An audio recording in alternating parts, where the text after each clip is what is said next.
નમસ્કાર. સરદાર પટેલ યુનિવર્સિટી સંચાલિત campus radio 90.4 FM પરથી હું મેહુલ શાહ.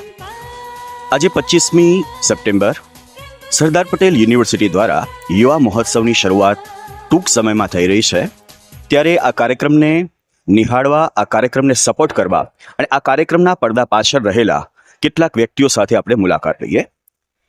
તો અત્યારે એક ફેકલ્ટી કેમિસ્ટ્રી ડિપાર્ટમેન્ટમાંથી આપણી પાસે છે, તો તેમના દ્વારા જાણવા પ્રયત્ન કરીએ કે આજે યુથ ફેસ્ટિવલ યોજાઈ રહ્યો છે તેના વિશે તેઓ શું માને છે. Good morning sir. Good morning. Good morning. આપનું શુભ નામ?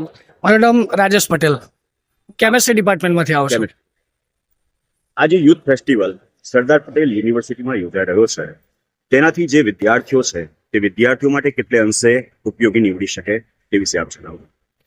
હું સાયન્સ ફેકલ્ટીથી ડિપેન્ડ કરું છું, એટલે હું તમને કહું કે સાયન્સના વિદ્યાર્થીઓ માત્ર ભણવાની સાથે સાથે પોતાની અંદર રહેલી એક્સ્ટ્રા કરિક્યુલર ટેલેન્ટ જે આ છે એને લોકોની સમક્ષ મૂકવા માટેનું એક પ્લેટફોર્મ પૂરું પાડતું આ એક ઇવેન્ટ છે, જેના કારણે એમના પોતાના જીવન ઘડતરમાં એક એક્સ્ટ્રા સપોર્ટ મળે તેવું હું ચોક્કસ માનું છું.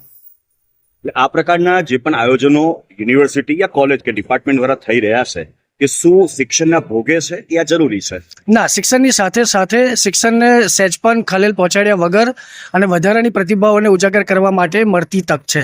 એટલે આ મુજબના જુદા જુદા પ્રોગ્રામો વર્ષ દરમિયાન યુનિવર્સિટી દ્વારા જે યોજવામાં આવે છે એ આવકાર્ય જ છે. હવે આવા ફંક્શન થતા હોય અને આ તો મોટા પાયે થઈ રહ્યો છે, ત્યારે તમને તમારે જ્યારે કોલેજ લાઈફ હશે ત્યારે આવી કોઈ પ્રવૃત્તિમાં તમે એક્ટિવ હતા? હા, મેં એસપી યુનિવર્સિટીમાંથી જ મારું MSc કરેલું.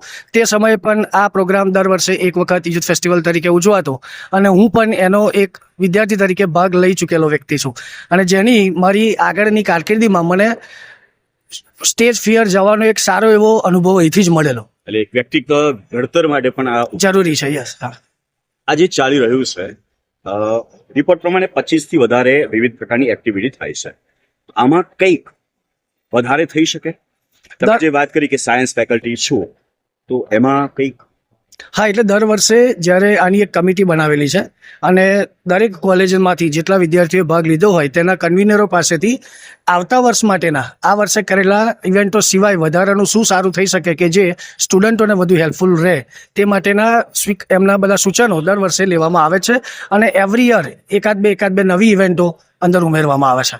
તમારા ડિપાર્ટમેન્ટમાંથી અલગ અલગ વિદ્યાર્થીઓએ ભાગ લીધો હશે, તો આઈડિયા છે કે કેટલા વિદ્યાર્થીઓ અને કઈ કૃતિઓમાં ભાગ લીધો છે?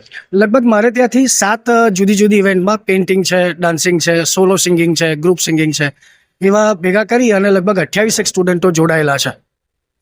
છેલ્લે પર્ટિક્યુલર સાયન્સના વિદ્યાર્થીઓ માટે કોઈ એક સંદેશ? સાયન્સના વિદ્યાર્થીઓને હું એટલું જ કહેવા માંગીશ કે આપણે જે સ્ટ્રીમ સાથે પોતાની કારકિર્દી માટે દોડી રહ્યા છે એની સાથે પોતાની અંદર રહેલી અલગ ટેલેન્ટને પણ આવી રીતના તક મળતી હોય તો ઉજાગર કરવી જોઈએ. આભાર સાહેબ. Thank you. તમને અને તમારા વિદ્યાર્થીઓ આ યુથ ફેસ્ટિવલમાં સારામાં સારું પરફોર્મન્સ કરે તેવી શુભકામનાઓ. Thank you. આપ સાંભળી રહ્યા હતા કેમિસ્ટ્રી ડિપાર્ટમેન્ટમાંથી રાજુભાઈ પટેલ. હવે અન્ય ફેકલ્ટી સાથે આપણે વાતચીત કરીશું.